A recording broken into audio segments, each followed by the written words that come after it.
Bismillahirrahmanirrahim. Assalamualaikum warahmatullahi wabarakatuh. Pada kesempatan kali ini, kita akan belajar untuk berusaha memaafkan orang lain di dunia, agar lebih ringan di hari pembalasan nanti.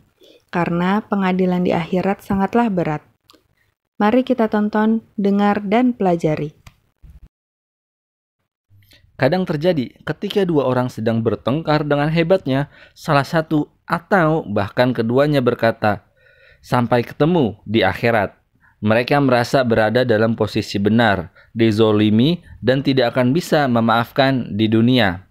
Percayalah, selama masih hidup, berusahalah untuk menyelesaikan masalah-masalah kita di dunia, karena kita tidak pernah tahu bagaimana yang bisa terjadi di sana. Kadang kita benar-benar yakin berada di atas kebenaran, padahal bisa jadi kita yang salah. Bayangkan ketika tiba pengadilan Allah Subhanahu wa Ta'ala, ternyata kitalah yang berada pada tempat yang salah, yang menzolimi orang lain.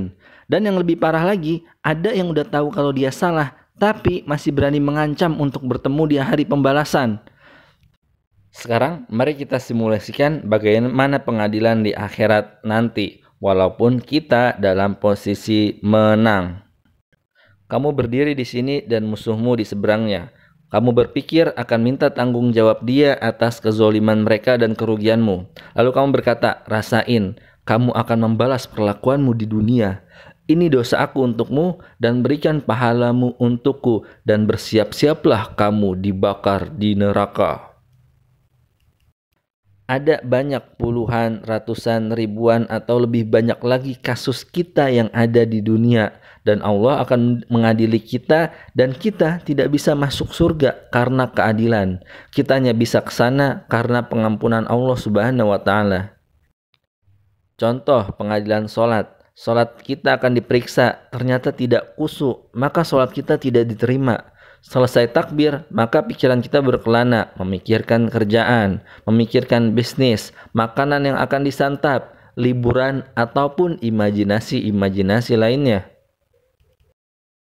Lalu Allah Subhanahu wa Ta'ala berkata, "Bagaimana kamu berharap amal ibadahmu diterima jika ibadahmu seperti ini?" Allah bertanya, "Bukankah sholatmu seperti ini?" Kita jawab, "Benar ya Allah." Maka sholatmu tidak diterima. Bagaimana jika ini terjadi di sana? Maka kita harus berusaha memaafkan seseorang di dunia, karena Allah akan memaafkan kita. Surat 55 Ar-Rahman ayat 60. Tidak ada balasan kebaikan kecuali kebaikan pula. Jadi jangan pikir membawa masalah dunia ke akhirat, apalagi untuk urusan yang sebenarnya remeh-temeh. Mungkin kita cuma bisa memenangkan sebuah kasus di pengadilan, tapi bagaimana kasus-kasus lainnya?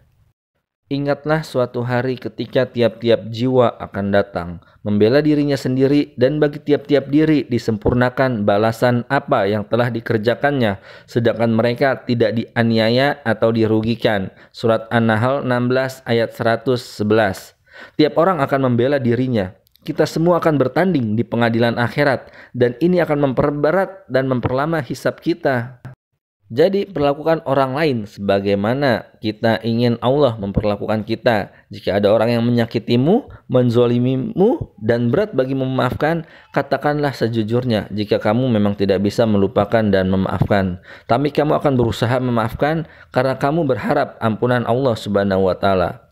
Karena dalam surat Asy-Syura ayat 43, tetapi orang yang bersabar dan memaafkan, sesungguhnya perbuatan yang demikian itu termasuk hal-hal yang diutamakan. Semoga cerita ini bermanfaat bagi kita agar lebih mudah memaafkan manusia di dunia, agar kita dimaafkan Allah Subhanahu wa Ta'ala di akhirat. Terima kasih yang sudah subscribe dan nyalakan lonceng channel Puri Yasmina. Buat yang belum, silahkan di-subscribe dan nyalakan loncengnya agar dapat update video Islami menarik dan bermanfaat lainnya. Wassalamualaikum warahmatullahi wabarakatuh.